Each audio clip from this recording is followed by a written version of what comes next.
O sea, si yo digo, no, yo me siento cómodo calculando las ecuaciones paramétricas de la recta, no pasa nada. Con este vector lo que hago es proponer, qué sé yo, llamo b al vector menos b a y este lo uso como vector paralelo a la recta. No haría eso yo, directamente ya lo uso el propio vector AB como vector normal de la recta y uso la ecuación general.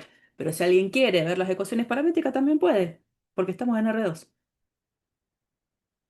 Bien, entonces eso es lo importante entonces en esta parte, que es lo que está recuadrado. Bueno, sí, Perdón, no me quedó muy claro lo de que el vector gradiente es perpendicular y así buscar la recta. ¿No me lo puedes repetir resumido un poco? a ver, ponele, esto es una curva de nivel de tu función de dos variables. Esta es una curva de nivel que surgió de poner f en xy igual a una constante. ¿Viste? ¿Te acordás todo lo que hacíamos el proceso de la gráfica de la función? La cortábamos con un plano de la forma z igual a constante. Ahí arriba no tenía la curva de nivel era ella proyectada sobre el plano xy. Bueno, ahí te dibujo la curva de nivel. Yo sé que en cada uno de estos puntos la función siempre va a valer c. C, C. Bien. Entonces ahora yo me paro en un punto específico. Un punto de coordenadas x0 y 0. Como esto es una curva, me encantaría a mí buscar la recta tangente a la curva en este punto. Pero esa curva no es una curva cualquiera, es una curva de nivel de una función de dos variables. Lo que acabábamos de demostrar es que si yo calculo el gradiente de la función en el punto, el gradiente es perpendicular a la curva.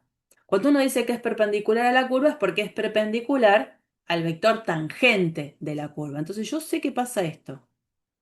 El gradiente de f en x0 y 0 es perpendicular a la curva. Y entonces, como decía uno de tus compañeros, me parece que era Matías, si yo quiero encontrar quién es esta recta, uso a este vector como vector normal.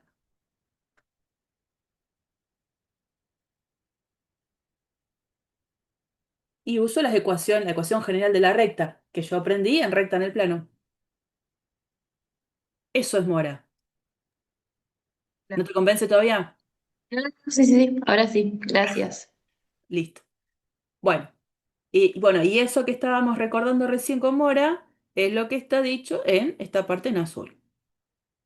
Importantísimo. Bueno, ahora, lo mismo en una situación de una función de tres variables.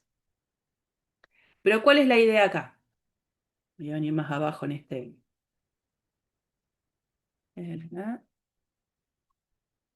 Una más. Vamos. Sí. Ahí. La situación ahora, muy parecida, es, tengo una función f diferenciable de tres variables y la idea es que tengo una curva que tiene tres componentes. A las componentes ahora para que no se me haga tanto lío las voy a llamar x de t, y de t, z de t, ¿no? Con t perteneciente a un cierto intervalo. Y vamos a considerar que esa curva está dentro de una superficie de nivel. Entonces, S es el conjunto de ternas X y Z, tal que F de X y Z es siempre un mismo valor C constante. Es una superficie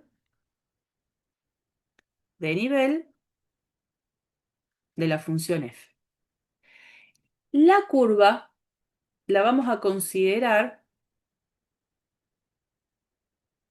la curva, a esta la llamamos C mayúscula, C es un subconjunto, vamos a ponerlo así.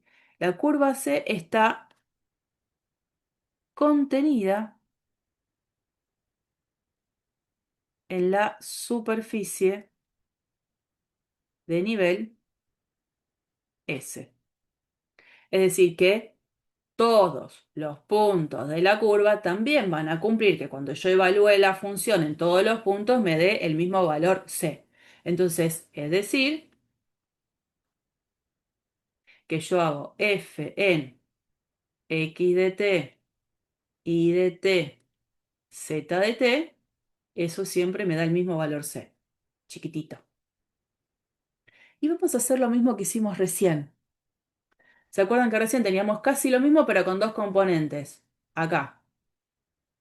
Bueno, ¿qué dijimos? Derivemos miembro a miembro respecto a t. Eso es lo que voy a proponer. Derivemos miembro a miembro respecto a t. Y la verdad es que me doy cuenta que tengo lo mismo que antes, solo que con una componente más. La composición del lado de la izquierda es una composición que al derivarla la puedo resolver con caso 1 de regla de la cadena. Y entonces, al derivar, me va a quedar la derivada parcial de f respecto a x, evaluado en todo lo de adentro, por la derivada de lo de adentro, x' de t. Más, este igual me quedó muy cerquita. Sí, esto.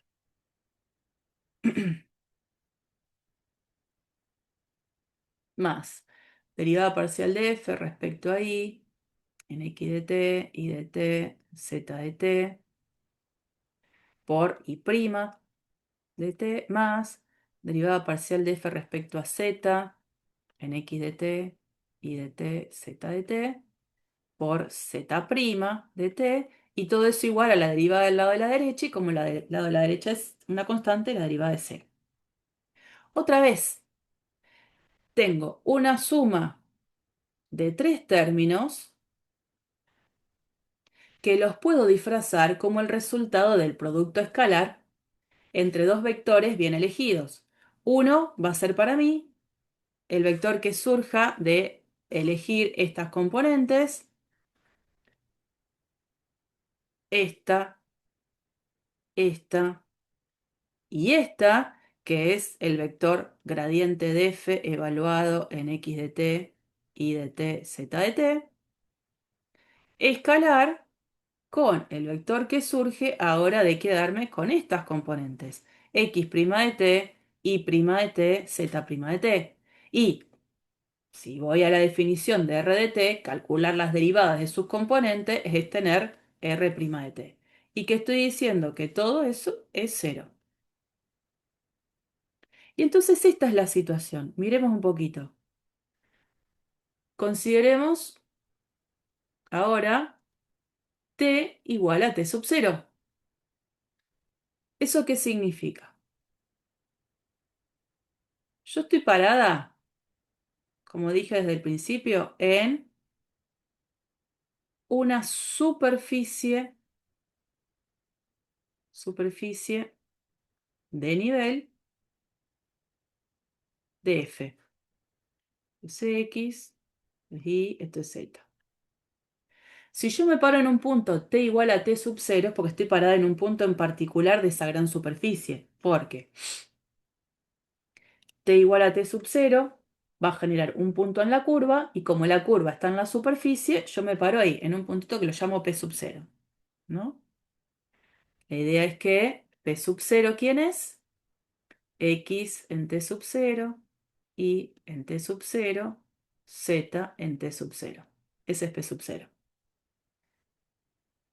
Y esta curva es una curva que está contenida en esa superficie de nivel. Entonces pensemos así. Tengo una curva que pasa por p sub 0. Esa es una curva que la llamo C. ¿Qué acabamos de mostrar? Que si yo calculo el vector tangente a la curva, que es el que nosotros llamaríamos R', ese vector con el gradiente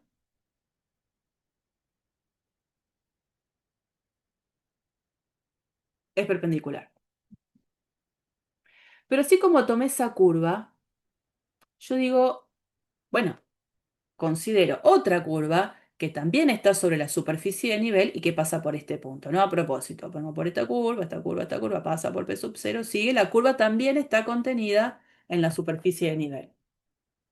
Cumpliría la misma condición de la curva amarilla. El gradiente de f evaluado en el punto también tiene que ser perpendicular al vector tangente de esa curva. Y puedo seguir, una vez más, digo, a ver, tomo otra curva en la misma superficie de nivel, pero que pase también por el mismo punto P sub 0. Me imagino algo así.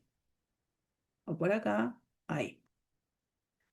Como la curva está en la misma superficie de nivel y pasa por el mismo punto, tendría que llegar a la misma conclusión de recién, que el vector tangente a la curva roja también tiene que ser perpendicular al gradiente que está marcado en amarillo, en verde.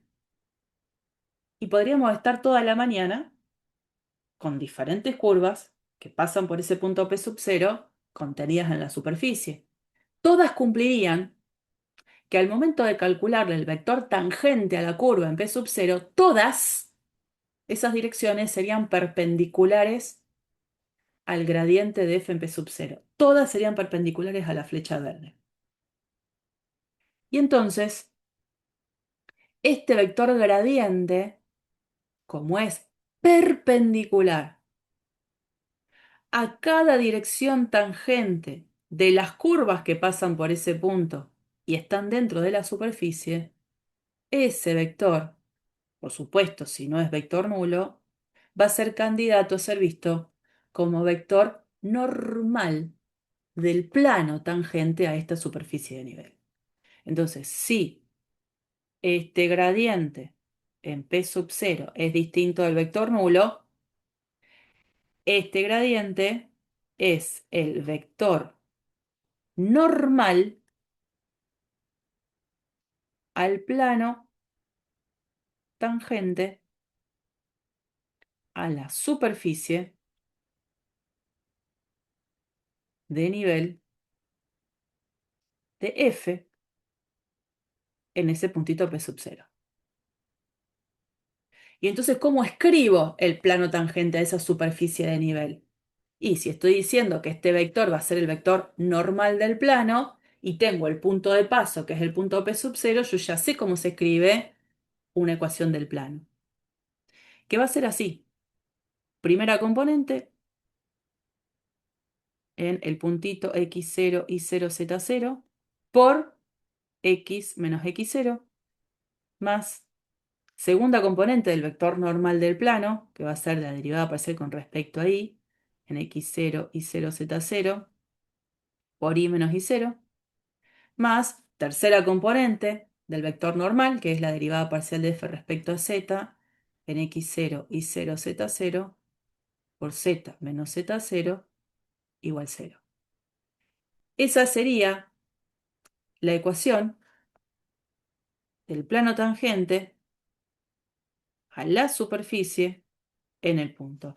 Esta era una forma de escribir el plano cuando en una sola ecuación uno ponía todo lo que sabía, las componentes del vector normal y las coordenadas del punto de paso.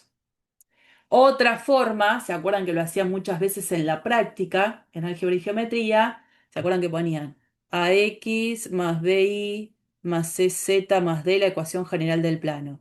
El a, el b, el c eran las componentes del vector normal, que serían para mí esta, esta y esta. Y el d no lo conocían, pero ¿qué decían? Y el punto de paso lo conozco, es x0, y0, z0. Despejaban de ahí el valor de d. Eso era hacerlo como en dos etapas. Yo lo que estoy haciendo es escribir la ecuación del plano en un solo renglón. ¿Estamos? Eso les recordaba que es lo que habitualmente hacían en álgebra, que yo lo estoy haciendo en un solo renglón. Bien, y ahí tenemos la ecuación del plano. Una cosa, nosotros sí sabíamos calcular planos tangentes, pero a superficies que eran vistas como la gráfica de una función de dos variables. Esto es diferente, esto es un plano tangente a una superficie de nivel de una función de tres variables. ¿Se acuerdan cómo se calculaba eso? Solo en modo de recordatorio, porque no viene al caso. Esto es, ojo, nosotros vimos antes plano tangente a una superficie vista como gráfica de una función de dos variables. Y en ese contexto fue el contexto que después me permitió a mí hablar de función de linealización. El plano se escribía así: z igual a f en x0 y 0 más derivada parcial con respecto a x en x0 y 0 por x menos x0 más derivada parcial de f respecto a y en x0 y 0 por y menos y0. Esto es solo recordatorio del contexto en el que ya habíamos hablado de plano tangente, pero contexto diferente. De una superficie vista como la gráfica de una función de dos variables. Entonces, como es de una función de dos variables, cada vez que hablemos de derivadas parciales, están evaluadas en pares. Este contexto es distinto. Yo parto ahora de una función de tres variables. Es una función de tres variables y estoy viendo que es una plano tangente a una superficie de nivel de una función de tres variables. Y para terminar,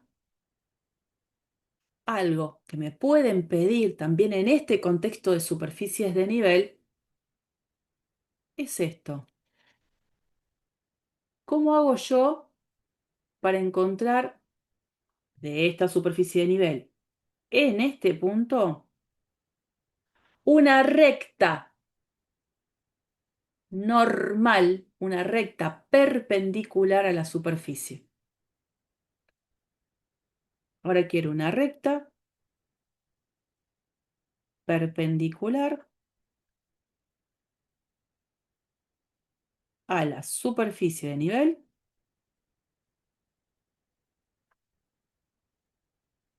que pasa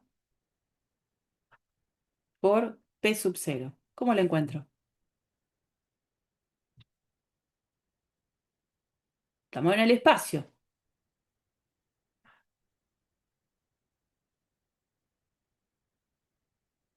Una recta, Uso como director al vector gradiente y el punto como punto de paso lo puedo dar como paramétrico. eso Lorenzo. Voy a escribir así: X y Z. Punto de paso,